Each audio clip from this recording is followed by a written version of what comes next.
ओम शांति। 8 जून 2021 बाबा के महावाक्य।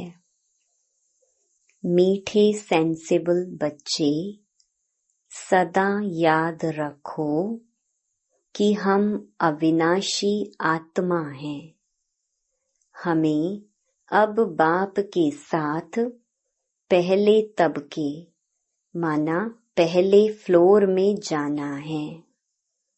प्रश्न: कौन सी मेहनत तुम हरेक बच्चे को अवश्य करनी है?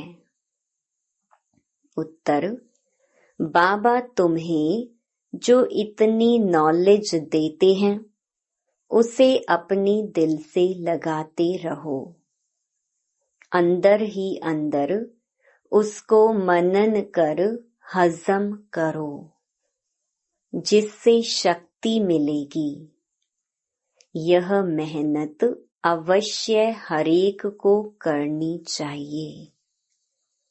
जो ऐसी गुप्त मेहनत करते हैं वह सदा हर्षित रहते हैं। उन्हें नशा रहता है कि हमें पढ़ाने वाला कौन है, हम किसके सामने बैठे हैं। ओम शांति। यह किसने कहा?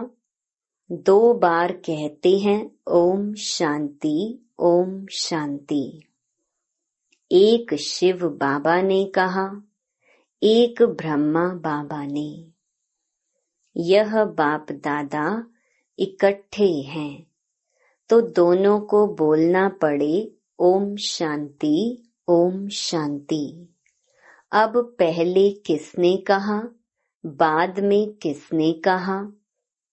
पहले शिव बाबा ने कहा ओम शांति। मैं शांति का सागर हूँ। पीछे किसने कहा? दादा की आत्मा ने कहा। बच्चों को याद दिलाते हैं ओम शांति। मैं तो सदैव देही अभिमानी हूँ, कभी देह अभिमान में नहीं आता हूँ। एक ही बाप है जो सदैव देही अभिमानी रहते हैं। ब्रह्मा, विष्णु, शंकर ऐसे नहीं कहेंगे। तुम जानते हो ब्रह्मा, विष्णु, शंकर का भी सूक्ष्म रूप है, तो ओम शांति करने वाला एक शिव बाबा है जिसको कोई शरीर नहीं। बाप तुमको अच्छी रीति समझाते हैं और कहते हैं मैं एक ही बार आता हूँ। मैं सदैव देही अभिमानी हूँ। मैं पुनर्जन्म में नहीं आता, इसलिए मेरी महिमा ही न्यारी है। मुझे कहते हैं निराकार परम पिता परमात्मा। भक्ति मार्ग में भी शिव के लिए कहेंगे निराकार परम पिता परमात्मा है। निराकार की पूजा होती है। वह कभी देह में नहीं आते हैं, अर्थात देह अभिमानी नहीं बनते हैं। अच्छा, फिर उसके नीचे आओ सूक्ष्म वतन में, जहाँ ब्रह्मा, विष्णु, शंकर रहते हैं। शिव का नाम रूप तो देखने में नहीं आता है। चित्र बनते हैं, लेकिन वह है निराकार। वह कभी साकार बनते ही नहीं। पूजा भी निराकार की ही होती है। बच्चों की बुद्धि में सारा ज्ञान रहता है। भक्ति तो की है, चित्र बच्चों ने देखा है। तुम जानते हो सतयुग त्रेता में ना चित्रों की भक्ति होती है ना विचित्र की। बुद्धि में आता है परम पिता परमात्मा विचित्र है। उनका न सूक्ष्म न स्थूल चित्र है। उनकी महिमा गाई जाती है। दुख हरता सुख करता पतित पावन। तुम और किसी के चित्र को पतित पावन नहीं कहेंगे। कोई भी मनुष्य नहीं जिनकी बुद्धि में यह बात हो। ब्रह्मा विष्णु शंकर हैं सूक्ष्म वतनवासी। पहला तबका फिर दूसरा तबका।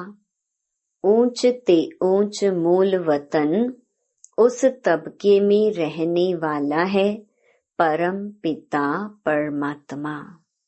सेकंड नंबर तबके में सूक्ष्म शरीर वाले हैं। थर्ड तबके में स्थूल शरीरधारी हैं।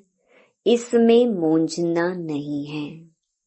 यह बातें सिवाय परम पिता परमात्मा के कोई समझा नहीं सकता है। ऊपर में सृष्टि है आत्माओं की। उसको कहा जाता है निराकारी दुनिया। हम सब आत्माओं की दुनिया इनकॉर्पोरियल वर्ल्ड। फिर हम आत्माएं कॉर्पोरियल वर्ल्ड में आती हैं। वहाँ हैं आत्माएं, यहाँ हैं जीव आत्माएं। यह बुद्धि में रहना चाहिए। बरोबर हम निराकारी बाबा के बच्चे हैं। हम भी पहले निराकार बाप के पास रहते थे। निराकारी दुनिया में ही आत्माएं रहती हैं, जो अभी तक पार्ट बजाने लिए आते रहते हैं साकार में। वह हो गया निराकार बाप का वतन। हम आत्मा हैं। यह नशा होना चाहिए। अविनाशी चीज का नशा रहना चाहिए। विनाशी चीज का थोड़ी होना चाहिए। देह के नशे वाले को देह अभिमानी कहा जाता है। देह अभिमानी अच्छे व आत्म अभिमानी अच्छे। सेंसिबल कौन? आत्म अभिमानी। आत्मा ही अविनाशी है, देह तो विनाशी है। आत्मा कहती है हम 84 देह लेते हैं। हम आत्मा परम धाम में बाप के साथ रहने वाली हैं। वहां से आते हैं यहाँ पार्ट बजाने। आत्मा कहती है ओ बाबा, साकारी सृष्टि में है साकारी बाबा, निराकारी सृष्टि में निराकार बाबा। यह तो बिल्कुल सहज बात है। अब ब्रह्मा को कहते हैं प्रजापिता ब्रह्मा। सो तो यहाँ ठहराना। वहाँ हम आत्माएं सब एक बाप के बच्चे ब्रदर्स हैं। बाप शिव के साथ रहने वाले हैं। परमात्मा का नाम है शिव। आत्मा का नाम है सालीग्राम। आत्मा का भी रचयिता चाहिए ना। दिल में हमेशा बातें करते रहो। जो ज्ञान मिला है वह अपने दिल से लगाने के लिए मेहनत करनी है। आत्मा ही विचार करती है। पहले पहले तो यह निश्चय करो कि हम आत्मा बाप के साथ रहने वाले हैं। हम उनके बच्चे हैं तो जरूर वर्षा मिलना चाहिए। यह भी तुम जानते हो कि यह जो आत्माओं का झाड़ है उनके पहले जरूर बीज होता है। जैसे सिजरा बनाते हैं बड़ा बाप, फिर उनसे 2-4 बच्चे निकले, फिर उनसे और निकलते, 1-2 वृद्धि को पाते पाते झाड़ बड़ा हो जाता है। बिरादरी का नक्शा होता है, फलाने से फलाना निकला। तुम बच्चे जानते हो, मूल वतन में सभी आत्माएं रहती हैं। उनका भी चित्र है, ऊंच ते ऊंच है बाप। तुम बच्चों की बुद्धि में है, बाबा इस शरीर में आया हुआ है। रूहानी बाप इनमें आकर रूहों को पढ़ाते हैं। सूक्ष्म वतन में तो नहीं पढ़ाएंगे। सतयुग में तो यह नॉलेज किसको भी रहती नहीं। बाप ही इस संगम युग पर आकर यह नॉलेज देते हैं। इस मनुष्य सृष्टि रूपी झाड़ की नॉलेज कोई को है नहीं। कल्प की आयु ही बहुत बड़ी लिख दी है। अभी बाप तुमको समझाते हैं, बच्चे अभी तुमको फिर घर चलना है। वह है आत्माओं का घर। बाप और बच्चे रहते हैं, सब ब्रदर्स हैं। ब्रदर और सिस्टर तब कहा जाता है जब यहाँ शरीर धारण करते हैं। हम आत्माएं सब भाई भाई हैं। भाई का जरूर बाप भी होगा ना। वह है परम पिता परमात्मा। सभी आत्माएं शरीर में रहते हुए उनको याद करती हैं। सतयुग त्रेता में कोई याद नहीं करते हैं। पतित दुनिया में सभी उनको याद करते हैं, क्योंकि सब रावण की जेल में हैं। सीता पुकारती थी, हे राम। बाप समझाते हैं, राम कोई त्रेता वाला याद नहीं आता है। राम परम पिता परमात्मा को समझ याद करते रहते हैं। आत्मा पुकारती है, अभी तुम जानते हो आधा कल्प फिर हम किसको पुकारेंगे नहीं, क्योंकि सुख धाम में रहेंगे। इस समय बाप ही समझाते हैं, दूसरा कोई जानते ही नहीं। वह तो कह देते हैं कि आत्मा सो परमात्मा। आत्मा परमात्मा में लीन हो जाती है। बाप समझाते हैं, आत्मा तो अविनाशी है। एक भी आत्मा का विनाश नहीं हो सकता। जैसे बाप अविनाशी, वैसे आत्मा भी अविनाशी है। यहाँ आत्मा पतित तमो प्रधान बनती है, फिर बाप सतो प्रधान पवित्र बनाते हैं। सारी दुनिया को तमो प्रधान बनना ही है, फिर सतो प्रधान बनना है। पतित दुनिया को पावन बनाने बाप को आना पड़ता है। उनको कहते ही हैं गॉड फादर। बाप भी अविनाशी है, हम आत्माएं भी अविनाशी हैं। यह ड्रामा भी अविनाशी है। तुम बच्चे जानते हो कि यह वर्ल्ड की हिस्ट्री ज्योग्राफी कैसे रिपीट होती है। इन चारों युगों में हमारा पार्ट चलता है। हम सूर्यवंशी फिर चंद्रवंशी बनते हैं। चंद्रवंशी जैसे सेकंड ग्रेड में आ जाते हैं। 14 कला वालों को सूर्यवंशी नहीं कह सकते। वास्तव में देवी देवता भी उन्हों को नहीं कह सकते। देवी देवता संपूर्ण निर्विकारी 16 कला संपूर्ण को कहा जाता है। राम को 14 कला संपन्न कहेंगे। तुम्हारे ही 84 जन्मों का हिसाब समझाया जाता है। नई चीज फिर पुरानी होती है तो वह मजा नहीं रहता है। पहले संपूर्ण पवित्र रहते हैं, फिर थोड़े वर्ष पास होंगे तो थोड़ा पुराना कहेंगे। मकान का भी मिसाल दिया जाता है। ऐसे हर चीज होती है। यह दुनिया भी एक बड़ा मांडवा है। यह आकाश तत्व बहुत बड़ा है। इसका कोई अंत नहीं। इनकी एंड कहाँ है वह निकाल नहीं सकते। चलते जाओ, एंड हो नहीं सकती। ब्रह्म महतत्व की भी कोई एंड हो नहीं सकती। यूं साइंस वाले कितनी कोशिश करते हैं एंड देखने की, लेकिन जा नहीं सकते, अंत पा नहीं सकते।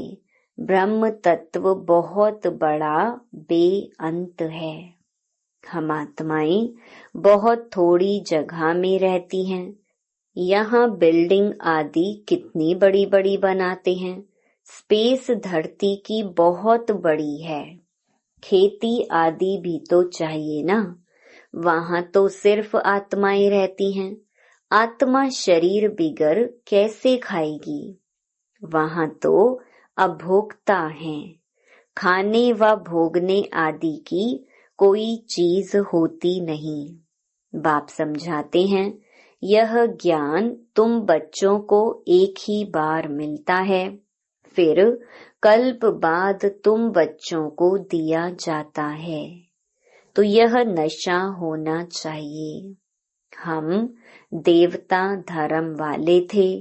तुम कहते हो बाबा, आज से 5000 वर्ष पहले हम आपके पास आए थे शूद्र से ब्राह्मण बनने। अब फिर हम आपके पास आए हैं। वह निराकार होने कारण तुम कहेंगे दादा पास आए हैं।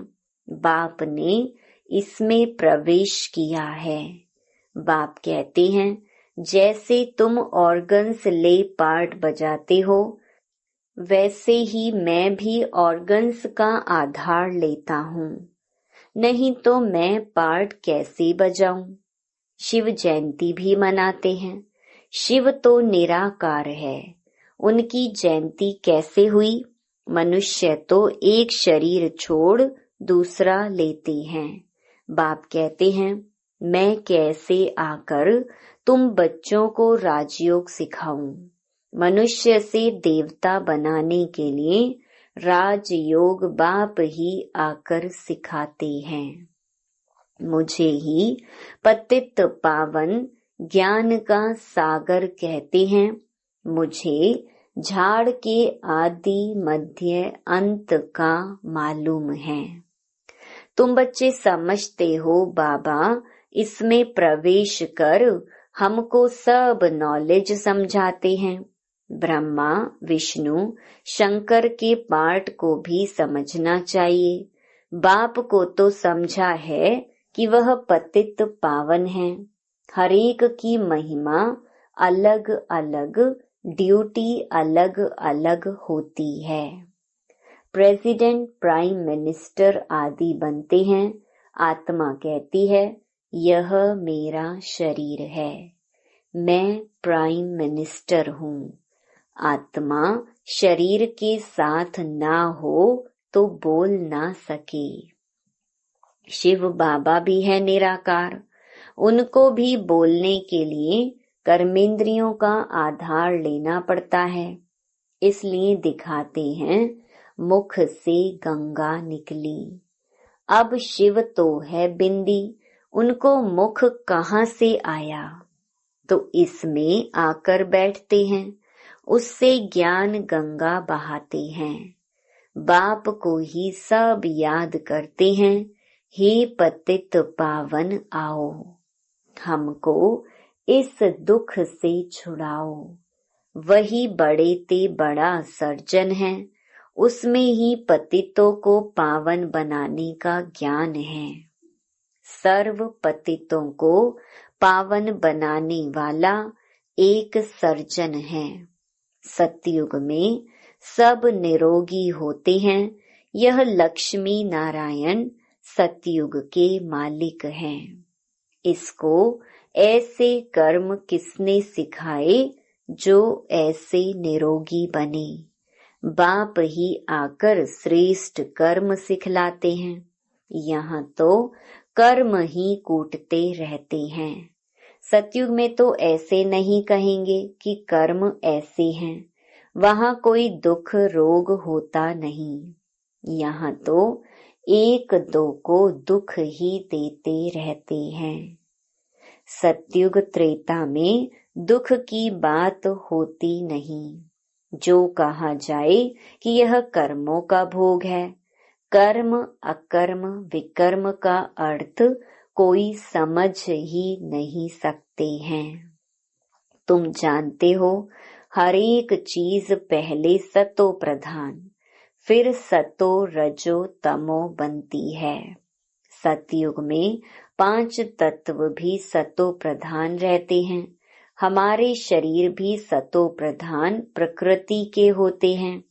फिर आत्मा की 2 कला कम होने से शरीर भी ऐसे बनते हैं।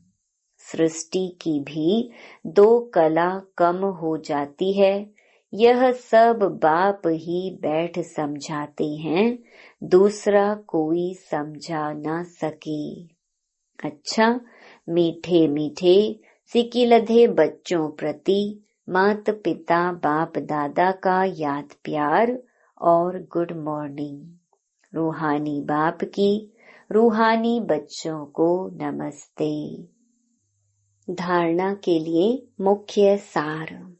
पहला, अभी से ही बाप की श्रीमत पर ऐसे श्रेष्ठ कर्म करने हैं जो फिर कभी कर्म कूटने ना पड़े, अर्थात कर्मों की सजाएं ना खानी पड़े। दूसरा, किसी भी विनाशी चीज का नशा नहीं रखना है। यह देह भी विनाशी है, इसका भी नशा नहीं रखना है। सेंसिबल बनना है। वरदान, फरमान की पालना द्वारा सर्व अरमानों को खत्म करने वाले माया प्रूफ भव। अमृत वेले से लेकर रात तक दिनचर्या में जो भी फरमान मिले हुए हैं, उसी प्रमाण अपनी वृत्ति, दृष्टि, संकल्प, स्मृति, सर्विस और संबंध को चेक करो। जो हर संकल्प, हर कदम फरमान को पालन करते हैं, उनके सब अरमान खत्म हो जाते हैं। अगर अंदर में पुरुषार्थ का व सफलता का अरमान भी रह जाता है, तो जरूर कहाँ न कहाँ कोई न कोई फरमान पालन नहीं हो रहा है। तो जब भी कोई उलझन आए तो चारों ओर से चेक करो। इससे माया प्रूफ स्वतः बन जाएंगे। स्लोगन, अपनी सूक्ष्म कमजोरियों का चिंतन करके उन्हें मिटा देना, यही स्वचिंतन है। Om Shanti. To watch Peace of Mind channel videos on YouTube, subscribe us on youtube.com/TV Peace of Mind. Just a click for a peaceful life.